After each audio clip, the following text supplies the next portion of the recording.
اپنے اماموں کو یہ اختیار دیتا ہے کہ کون سے کام کر کے دکھاتے. ایک مثال معاشرے میں آپ کو دے چکا کہ جب مردہ لایا گیا تو علی نے اپنے اشارے سے اس کو اپنی نیت سے موت بھی دی, اپنی ٹھوکر سے حیات بھی. مگر سنیے کہ کن پہ اختیار کیسا ہے امامت کا, کہ مامون کا دربار ہے, میرا 7واں امام مامون کے دربار میں آیا. مل کے درود پڑھیے محمد والے محمد صلی اللہ علیہ وسلم. جب دربار میں آیا تو اس نے اپنے جادوگروں کے سامنے دسترخوان سجایا. امام بھی بیٹھے, امام کا غلام بھی بیٹھا. جیسے ہی امام کے غلام نے روٹی کی طرف ہاتھ بڑھایا تو اس نے اپنے جادوگروں کو اشارہ کیا. انہوں نے اپنا جادو چلایا, سحر چلایا اور وہ روٹی امام کے غلام کے سامنے سے آگے بڑھا دی. دوسری دفعہ ہاتھ بڑھایا, روٹی پھر کھینچ لی گئی. جب تیسری دفعہ غلام کے سامنے سے روٹی چھینی گئی تو غلام نے امام کے چہرے کو دیکھا. امام نے زمین پہ بنے ہوئے قالین کے شیر کو دیکھا. کچھ عرض کر رہا, اس نے امام کا چہرہ دیکھا, امام نے قالین پہ بنے ہوئے شیر کو دیکھا اور صرف اشارہ کیا, وہ شیر برآمد ہوا اور ان جادوگروں کو نکل گیا. لفظ کن سے کام کیسے ہوتا ہے 7ویں امام نے کر کے دکھایا, ایسے ہوتا ہے. قالین پہ بنا ہوا شیر سنتا نہیں ہے, نہ اس کے کان ہوتے ہیں, نہ اس کی سماعت ہوتی ہے, مگر یہ امام کا اختیار ہے کہ جو وجود میں بھی نہ ہو امام اس کو بھی زندہ کرتا.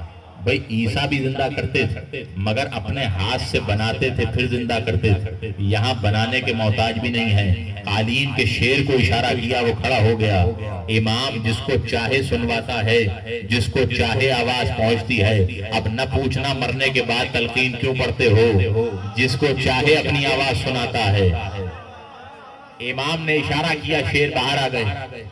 امام نے ارادہ کیا, سماعت ملی. امام نے کن کہا, شیروں کو حیات ملی. آگے بڑھ کے اس نے اس جادوگروں کو نگل لیا. پھر چلا مامون کی طرف, اس نے اشارہ کیا کہ مولا آپ چاہیں تو یہ مجھے چھوڑ سکتا. امام نے واپس اشارہ کیا, قالین واپس آ گیا. جب واپس آ گیا تو اس نے کہا کہ مولا آپ کے اختیار میں تھا, آپ نے اس کو روک لیا, مگر یہ میرے جادوگر نکل گیا. اس سے کم اتنا کہہ دیتے کہ لاش واپس دے جائے. بھئی مسلمان تو تھے نا, کلمہ پڑھنے والے تھے. مولا اس سے کہتے کم سے کم ان کے لاشیں تو ہمیں دے جائے, زندہ نہ کیجئے مگر لاش ہمیں دلوا دیجئے. اب وہ آپ نے سن رکھا ہے کہ مولا کا جواب کہ اگر موسیٰ کے عصا نے واپس کر دیے ہوتے تو میں بھی ان کو اشارہ کرتا یہ واپس کر دے, مگر تھے تو مسلمان. مولا واپس کر دیجئے جنازہ. جس کے گھر والے ہیں وہ آ کے غسل بھی کریں گے, کفن بھی کریں گے, جنازہ پڑھائیں گے. آپ کے حکم سے جو کام ہونا تھا وہ ہو گیا, دنیا کو آپ کا پیغام مل گیا. ان سے کہہ دے کہ جنازہ واپس کر دیں, یہ دفنا لیں گے, یہ غسل دیں گے, ان کو کفن پہنائیں گے. تو کہا امام نے کہ یہی تو جواب دینا چاہتا ہوں, جو امام کا دشمن ہو نہ دفنانے کا حقدار ہوتا ہے, نہ کفنانے کا اقدار ہوتا ہے, نہ اس کو غسل دیا جاتا ہے. اب بھی نہ سمجھے کہ امام گھر میں کیوں رہے, جنازہ پڑھانے کیوں نہ آئے. درود پڑھیے محمد والے.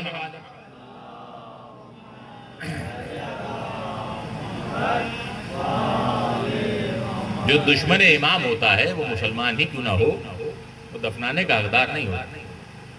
جلا دیا جائے وہ اور بات ہے, امام کے دشمن کو دفنانے کفنانے کا حق نہیں. تو جو امام بنایا جائے امام مبین اللہ کی طرف سے ہو, وہ کن کا مصداق ہوتا, اللہ کے امر پہ غالب آتا. جو چاہتا ہے اپنے اختیار سے کر کے دکھاتا, اللہ کی مرضی سے کرتا. آج دنیا اسی بات سے گمراہ ہوتی ہے کہ آپ ان کو وہ اختیار دیتے ہیں جو خدا والے. ہم نہیں دیتے, ہماری کیا مجال ہم کسی کو اختیار دیں گے.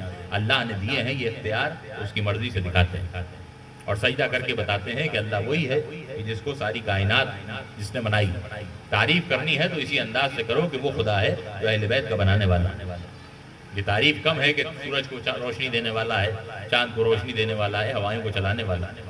کسی نے امام کے سامنے یہی کہا تھا کہ کیا کہنے اس خدا کے جو چاند کو روشنی دیتا ہے, سورج کو روشنی دیتا ہے, ہوائیں چلاتا ہے. تو امام نے کہا کہ یہ اللہ کی تعریف نہیں ہے, یہ ہماری تعریف. سورج کو روشنی دینا تو ہمارا بھی اختیار, ہوائیں چلانا تو ہمارا بھی اختیار. اگر تعریف کرنی ہے تو اس انداز سے کرو کہ کمال ہے وہ رب کے جس نے آل محمد کو خلق کیا. ہم اس کی پہچان کا ذریعہ ہیں کہ جتنی تعریف کر رہے ہو یہ ہماری تعریف. سبحان ہے وہ رب جو ہمیں بنانے والا. اسی لیے آج انسان معترض ہوتا ہے کہ راہب کو 7 بیٹے کیسے دے دیے, مردے کو زندگی کیسی دے دی, قالین کے شیر کو زندہ کیسے کر دیا. یہ اللہ کا اختیار ہے کہ وہ منوانا چاہتا ہے کہ اپنے امام کی شان بتائے. ورنہ راہب کے نصیب میں اگر لکھ دیے ہوتے بیٹے تو حسین کا دینا کیا کمال ہے. نصیب میں نہیں تھے, حسین نے دے کے بتایا. یہی تو حسین کا اختیار ہے کہ اللہ نے ایک دروازہ ایسا بنایا ہے کہ جب سب جگہ سے مایوس ہو جاؤ تو حسین کے دروازے پہ چلے آنا. یہ دروازہ کبھی تمہیں مایوس لوٹائے گا نہیں. آنے والا یہی کہہ کے جا رہا تھا کہ میرے نصیب میں نہیں. حسین نے کہا کہ ایک بیٹا دیا، 2 بیٹے دیے، 7 بیٹے دیے. نبوت کو تھمنا پڑا مگر حسین کی عطا نہ رکا. اور نبی سمجھا کے گئے کہ یہ دروازہ ایسا ہے کہ جب ہر جگہ سے مایوس ہونا تو آنا حسین کے دروازے. اور راہب کو 7 بیٹے دے کے حسین بتائیں گے یہ اختیار کیا. جانے والا جاتے ہوئے کہے گا کہ حسین تیرا احسان ہے مجھ پر کہ نصیب میں نہیں تھا مگر تو نے 7 بیٹے عطا کیے. اب ایک وعدہ اور کر. راہب کیا وعدہ کر؟ وعدہ کرو کہ ایک دن میرے گھر پہ مہمان بننے کے لیے آؤ. تم نے بیٹے دیے ہیں تمہارا سب، مگر وعدہ کرو ایک دن میرے گھر پہ مہمان بننے آؤ گے.